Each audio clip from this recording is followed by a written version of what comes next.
ಕೇಳಪ್ಪ ನನ್ನ ಕಂದ,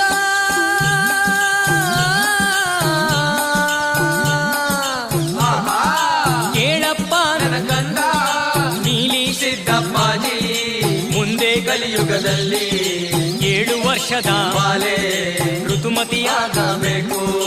8 ವರ್ಷಕ್ಕೆ ಅವಳು ಜೋಡಿ ಮಕ್ಕಳ ಹೆರಬೇಕು. ಜೋಡಿ ತೊಟ್ಲು ಕಟ್ಟಿಕೊಂಡು ಜೋಗುಳ ಹಾಡಬೇಕು. ಅಯ್ಯ ಅತ್ತೆ ಮಾತು ಹಿಂದಾಗಬೇಕು, ಸೊಸೆ ಮಾತು ಮುಂದಾಗಬೇಕು. ಸಿದ್ದಯ್ಯ ಸ್ವಾಮಿ ಬನ್ನಿ, ಕಂದಾಯದ ಒಡೆಯ